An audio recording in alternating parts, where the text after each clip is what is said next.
no longer announces itself with soldiers or flags. It moves quietly. Through cables. Through servers. Through code. For centuries, Africa was carved up for gold, oil, land, resources you could see. Today, something more valuable is being taken. Not by force. Not by conquest. But by design.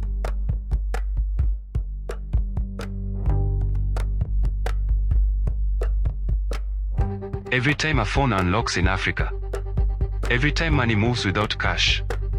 Every time a face is scanned at a border. Something is created. Data.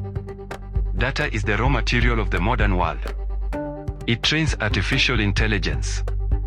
It predicts behavior. It shapes markets, elections, and wars.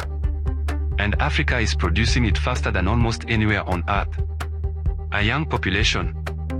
A mobile-first economy. A continent that skipped landlines and went straight to the cloud. But unlike oil, data doesn't stay where it's extracted.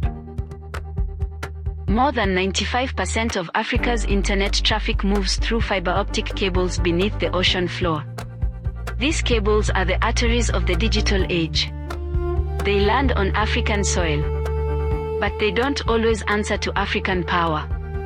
Routing decisions. Traffic control. Infrastructure ownership.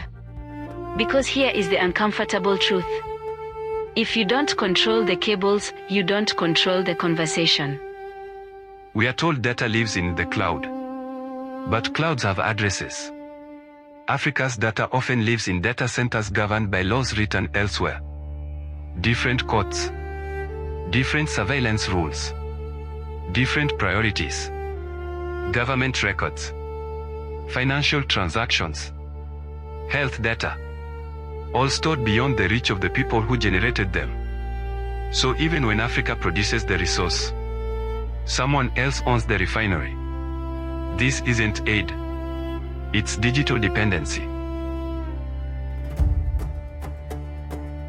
Artificial intelligence learns from data. From voices. From faces. From behavior. Africa is now one of the world's largest training grounds for global AI. But here's the imbalance. The algorithms are rarely owned by Africans. The profits rarely return to the continent. And the decisions these systems make can affect African lives without African consent. Africa is teaching the machines of the future without owning the intelligence they produce. Global technology firms extract immense value from African data flows. But across the continent, regulation remains fragmented. Digital infrastructure doesn't respect colonial borders. But African policy is still trapped inside them. And when governance lags behind technology, power accumulates quietly. Not with tanks, with terms of service. Africa is not powerless. But this moment demands decisions. Sovereign data centers. Continental digital governance. African-owned cloud and cable infrastructure. This isn't about rejecting technology. It's about refusing invisibility. It's about ownership. The new scramble for Africa is already underway. The question is no longer if. It's whether Africa will finally draw its borders. In the digital world,